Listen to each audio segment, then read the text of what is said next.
The Adirondack Park Agency will hold several public hearings this summer on how to classify and what kind of recreation and public use should be allowed for thousands of acres the state has purchased in the Adirondacks, including former Finch Prime timberlands. The APA has drafted 7 plans with options ranging from mostly wilderness, the most restrictive that bans motorized vehicles, to wild forests, which allows more public access and recreation. Hearings will be held during June and July, with a decision coming later in the summer. One of the groups weighing in on how best to classify those lands is the Adirondack Council, whose new executive director is our guest this week at the Roundtable.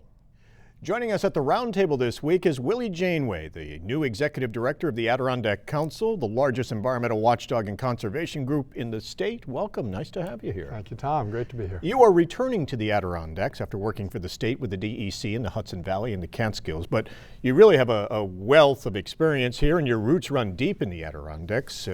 You worked with the Adirondack Mountain Club and Nature Conservancy, and you're a St. Lawrence University graduate, yes. Even an Adirondack 46er. Yes, and it really is great to be coming back to the Adirondacks. As you mentioned, I worked up here for 10 years, living in North Elba, Lake Placid, and working on park-wide issues, and then went down to the Capitol. I've worked for 4 different governors now, in addition to working for the Nature Conservancy, helping them accomplish environmental conservation and good economic projects in different parts of the state, and it's nice to be back here focused on the Adirondacks, which is an area I love so much. So as you come back, as you begin as the executive director now, what's your priorities right off the bat? My priority is really to build on the successes that I've accomplished over the last few years. My predecessor, Brian Househill, his work, finding common ground, reaching out more to others, other environmental organizations, local governments, elected leaders, the whole Common Ground Alliance effort. And that's part of what excites me, that the times have really changed in the Adirondacks. There's a much greater interest now in people working together, respecting each other, and figuring out how we solve the natural resources and economic challenges that this incredible 6 million acre park faces. Many saying that they have to work together for the economic well-being of the communities, that there seems to be an agreement there that the two sides have to work together. The Adirondack Council and I agree very much on that, and at some point I'll touch on the 4 main tenets that the council has, because it very much reflects on that. As you start, any changes right from the get-go that you're looking at? Well, the first thing I'm doing is making sure I reach out and the council reaches out and gets input and advice from a wide variety of stakeholders, members, donors, community leaders, and others, people who agree with us, and equally, if not more importantly, people who haven't always agreed with us, getting their input so the Adirondack Council can develop an updated strategic business plan moving forward for the next 6 years as to how we can partner with people, where we can agree with people, and accomplish good environmental successes and good economic successes in partnership with local communities. Probably people wonder if you're looking at the land purchases that have been going on in the Adirondacks over the past year. Of course, the state buying 69,000 acres. Does your group have a vision for what you would like to see done with much of this land? We do, and we've worked with our partners, and we'll continue to work with partners and stakeholders in modifying our positions to try and reach common ground. But part of what's exciting, and coming from a background of most recently having worked as part of Governor Cuomo's team, I know how committed he is, not just to the Adirondacks because he loves it up here, he knows how special it is, he also knows how important it is to get this right. And while yes, you've mentioned some of the land is being acquired for Forest Preserve, it's really important to the governor and for others to make sure people understand that some of the land is being held in private ownership, so it stays in active forestry, as you know.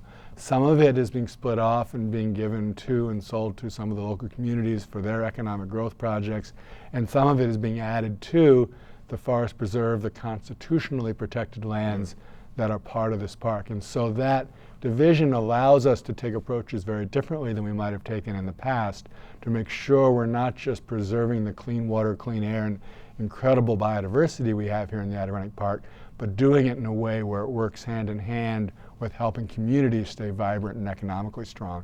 And for the Adirondack Council, 2 of our key tenets complement each other. One is we believe in making sure there are large protected landscapes and wilderness areas, and 2, we believe in strong, vibrant, economically sustainable communities. And we see those 2 things as feeding positively on each other, not being at odds with each other.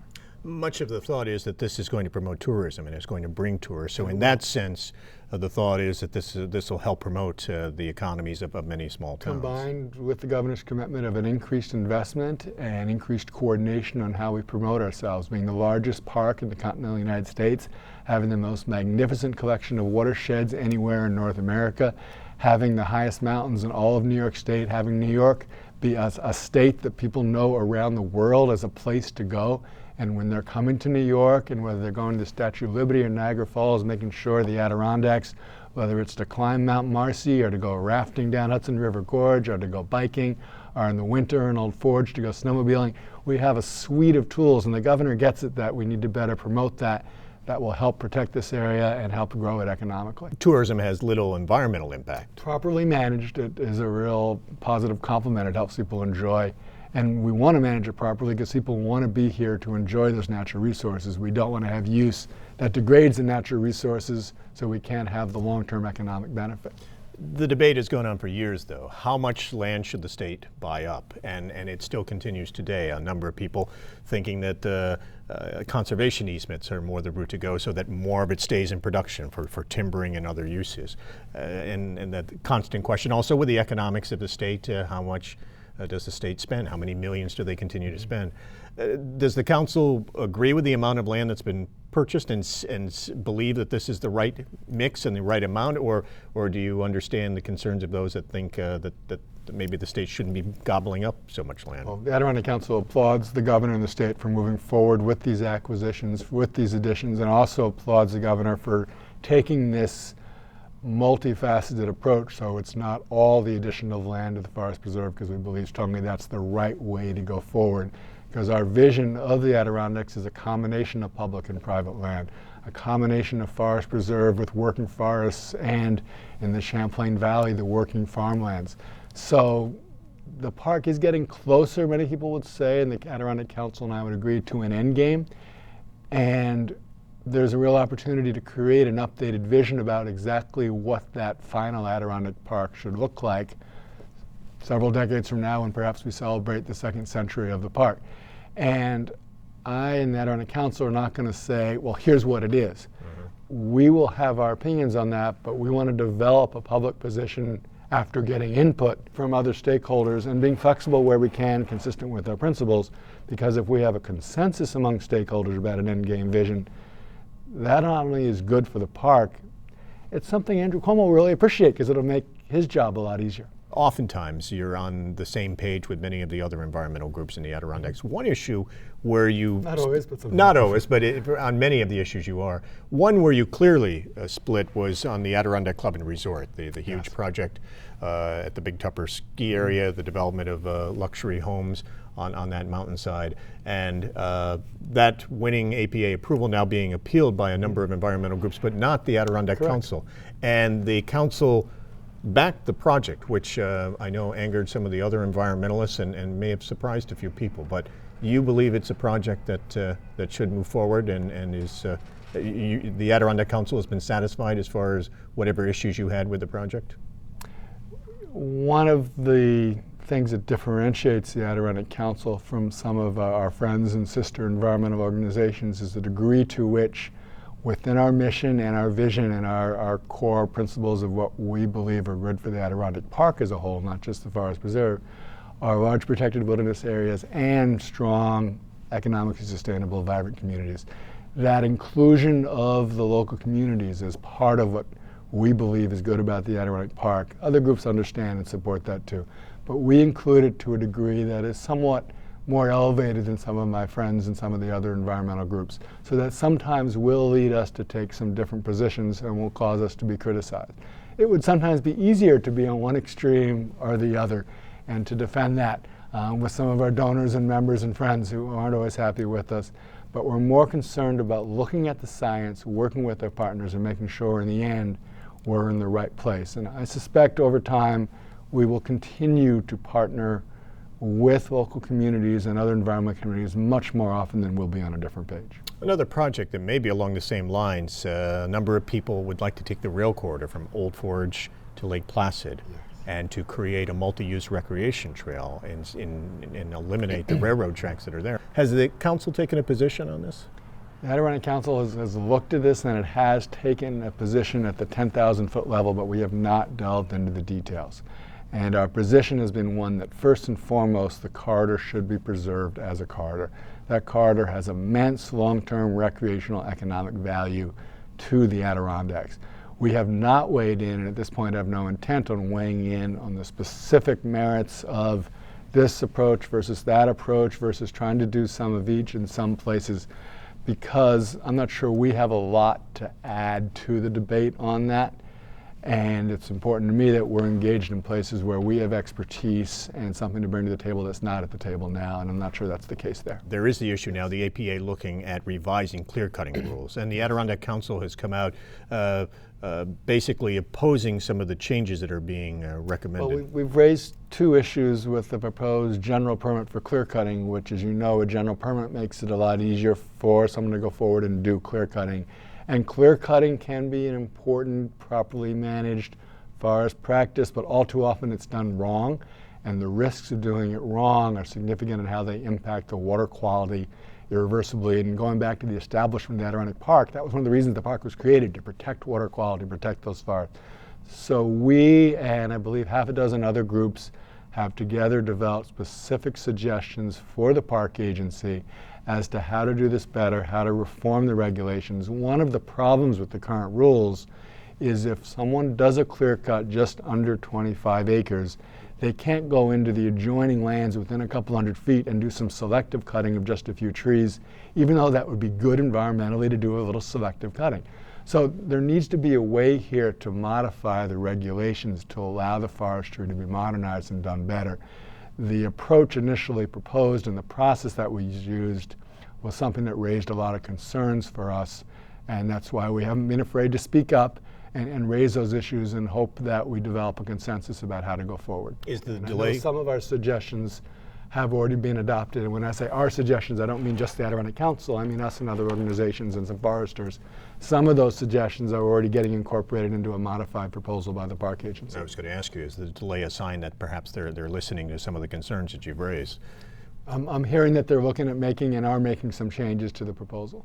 You also raised some concerns with the APA earlier this spring about the use of chemical herbicides within the park. That's been used to combat Eurasian milfoil. Yes. Lake Luzerne was the first test case. This is Loon Lake now in Chestertown. The APA went ahead and approved the use of it, but you were concerned about that. You're not convinced that that this is a means to get rid of milfoil. I think, like every mother, father, child, we are concerned when you're putting chemicals in water. How does that impact the drinking water supply? How does that impact recreational use of that water? There are a lot of questions we want to see asked. It would be false, though, to say that we are opposed to use of those chemicals, because we're not. What's important to us is that there be a process in place to make sure that other steps have been tried first, and then if it's really necessary and the science supports doing it. It concerned us that almost looked like a rush to try and do it by the season.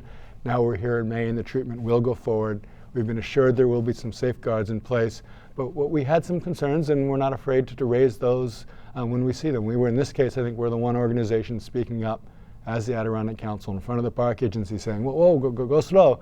And it was encouraging that a commissioner suggested, and it seemed as if the agency agreed, that before they go forward in other places, they really ought to look at this and make sure that we're following science. And I believe firmly, as someone who has some understanding of science, but enough to know I don't know it all, that we need good scientists advising the different environmental organizations, local elected officials, and the park agency. That's a great way to find common ground and diffuse conflict when we get the scientists involved and engaged. Milfoil is obviously an issue that a number of communities face in their waters. We're seeing more invasive species coming in. Lake George is the latest example where they don't have a lot of invasive species, but they've been dealing with a couple within the past couple of years. Ones, yes. Asian clam and also the spiny water flea now. The state has, within the past year, or last July, I believe the governor signed it, has toughened the invasive species law about transporting and selling and possessing. But should the state be doing more when it comes to combating invasive species? Maybe specifically, should they be helping out communities like Lake George combat the problem they have, or should they be broadening some of the rules and regulations like that Warren County has adopted more statewide to try to cut down on the transport of invasive The Adirondack species? Council is glad that people adopted some of the things that we recommended in terms of legislation and funding, and improved funding in the Environmental Protection Fund for invasive species management, and trying to have rapid response, trying to have eradication, trying to have education. So that is a modest victory, but the battle goes on. Those invasive species threaten the water quality, recreational use. But one of the things that's important to recognize is that there's a difference between an invasive species and a non-native species. You know, for every 100 different species, plants coming in that might not be native to the Adirondacks, most of them would not be considered invasive species because they don't meet the definition. And the definition is critical to understand. The definition to fit the small percent that are invasive species is that it represents an economic and an environmental threat. So there is this small subset, and by making sure we stick with that definition, we can be very strategic. With that smaller subset, yes, Tom, we need to make sure we allocate more funding and are more aggressive, because it'll be a lot cheaper to be proactive and keep the invasive species out. We see how expensive it is now with milfoil that it's established in some places. Let's learn a lesson from that and keep some of the other invasives out of the park and stop them at the door. Willie Janeway, thanks a lot for taking the time and come talk with us.